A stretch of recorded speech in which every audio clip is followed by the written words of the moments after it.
kind of surprised it took this long for Stein to get to vampires. They're like one of the main horror monsters.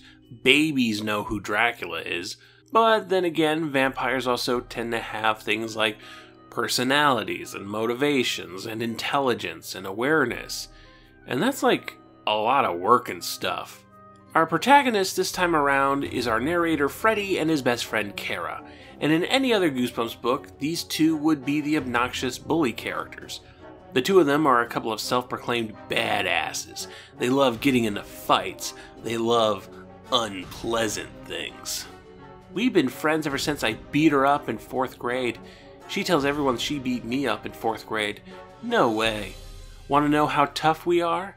We like it when our teacher squeaks the chalk against the chalkboard. That's tough. Aw, man, I'm totally hardcore. I like to chew gum after it's lost all its flavor, and my favorite word is moist. Okay, so after a completely inconsequential opening scene of Freddy and Kara babysitting a kid named Tyler, our story proper begins with the two best friends playing air hockey in Freddy's basement. As they are wont to do, this spirals into a proper fight. No animosity, throwing punches and kicks is just how they express their love for each other. Their tussle gets out of hand, and Freddy slams into an old wooden cabinet against one of the walls. The cabinet falls over, revealing a door Freddy's never seen before. It's old, solid wood with the dusty handle, and whatever's beyond it must extend past the property line. Opening the door, they find a dark tunnel that seems to extend out forever, and no joke, I read House of Leaves for the first time 2 months ago, so alarm bells were going off. Naturally, the two kids are curious, so they grab a couple of flashlights and start making their way down the tunnel. We made our way slowly, stepping around puddles. The air grew even colder as we walked deeper into the passageway. Our shoes made soft scraping sounds. The sounds echoed eerily off the stone walls. After about a minute, I turned back and glanced to the basement doorway. It was a narrow rectangle of yellow light, very far away. The tunnel curved, and the stone walls appeared to close in on us. I felt a shiver of fear, but I shook it away. Credit where credit is due, this is a really effective sequence. It's both well written and taps into our innate curiosity and the follies that curiosity might bring. The tunnel eventually ends with another room, and inside this room, a coffin, and inside this coffin, nothing but a single blue bottle with a label reading vampire breath. Freddy and Kara both try to claim the bottle, so they start fighting again. They drop the bottle and knock the stopper out. An awful smelling green mist rises from the container, and the kids quickly put the stopper back on. When the mist clears, someone is now laying in the coffin. The vampire, Count Nightwing. Very old, sickly thin with super pale skin and a bald head. Ignore the official artwork, I guess. They didn't seem to get the memo. Count Nightwing slowly gets up and informs the kids that he's thirsty. The two kids make a run for it, but the door on the other end of the tunnel is closed and stuck, and soon the vampire pounces on Kara. But nothing happens. Count Nightwing realizes he lost his dentures, and I guess without fangs, a vampire has no other proper method to drink blood. Sure, you could pop Freddy's head off with your supernatural strength and lap at his neck stump like a dog, but vampires are dignified, damn it.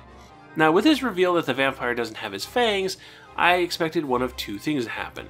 With the threat neutered, either the two kids would end up helping the vampire find his fangs and it would become a Disney Channel original movie comedy about two kids keeping their pet vampire on a leash, or, seeing as how we set up how much Freddy and Kara like to fight, I thought they might just start beating the crap out of the old vampire. Well, whatever you might have predicted for this story, that is not where it goes. Freddy and Kara do not realize that Count Nightwing is completely helpless and are forced to help him locate the dropped bottle of vampire breath, because with it, Nightwing can travel back in time. They find the bottle, pop it open, the mist fills the room, and it works. It works a little too well, because Freddy and Kara also get swept up and find themselves more than 100 years in the past. The two kids find themselves in an old, creepy cliffside castle, some kind of vampire commune, as there are rooms with dozens of coffins full of the bloodsuckers. Freddy and Kara hide as vampires rise up for their hunt, turning into bats and flying out into the night sky. The kids wander around for a bit. Freddy almost falls to his death because he doesn't realize the castle is on a cliff until after he jumps out a window.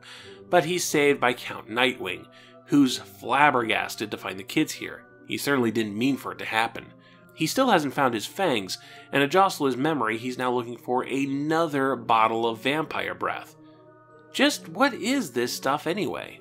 And what does it do for you? I demanded. Everything, Count Nightwing shouted.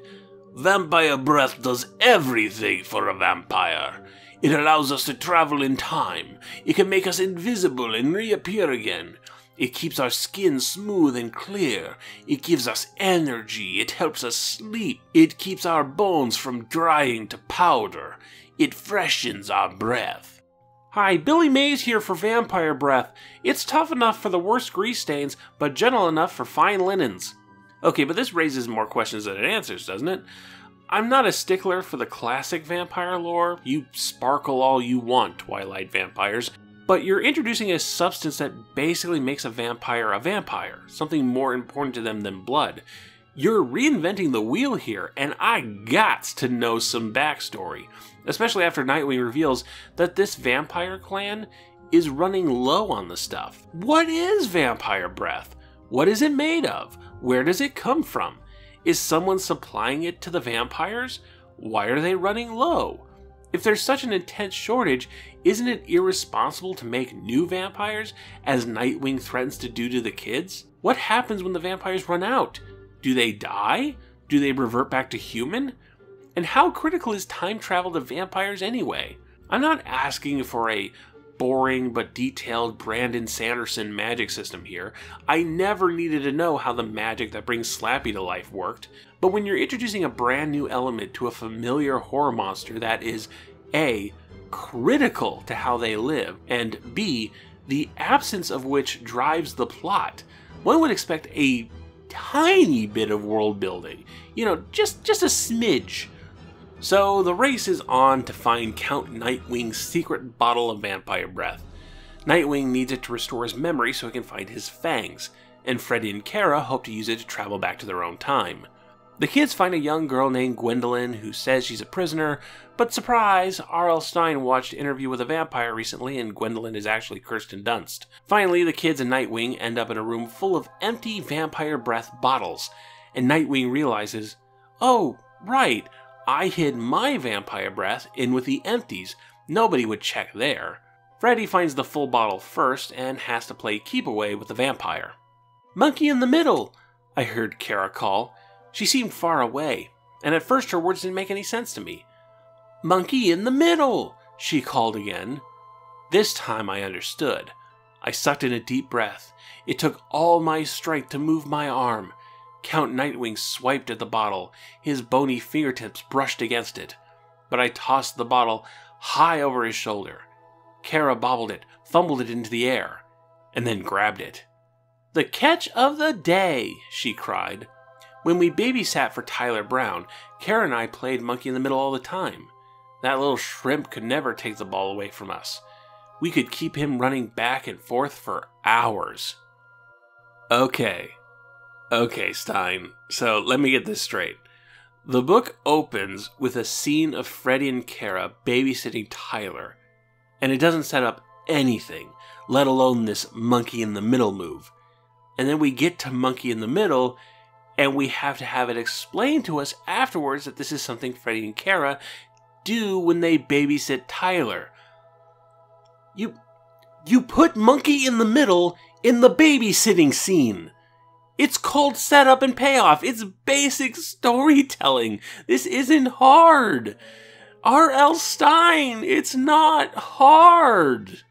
Anyway, the kids play keep away from Count Nightwing for a bit, but then they drop the bottle, the top pops off, green mist comes out, and soon the three of them find themselves back in Freddy's basement. Things seem SpaghettiOs for a moment, but then Freddy's parents come down into the basement, and Freddy's mom is all, Dad, you're awake! It turns out that Count Nightwing is actually Freddy's grandfather. Both of Freddy's parents are vampires, and so is Freddy. His fangs just haven't grown in yet. The book ends with Nightwing, Mom, and Dad turning into vampires to fly off, to murder people and drink their blood. and we get a gag with a bottle of werewolf sweat. The end. Right, so first off, this is the exact same twist as The Girl Who Cried Monster. You're a lazy bum, Stein. Secondly, this raises even more questions about the setting. All through the book, Nightwing is threatening to bite the kids, suck their blood, and that'll turn them into vampires. But I guess Freddy's existence means you can also make new vampires through some good old classic sex? Vampire breath doesn't seem to be an issue for modern vampires. Freddy didn't know about it, so clearly he doesn't need it to survive, at least not while he's a child. But do Mom and Dad have a stash of vampire breath somewhere?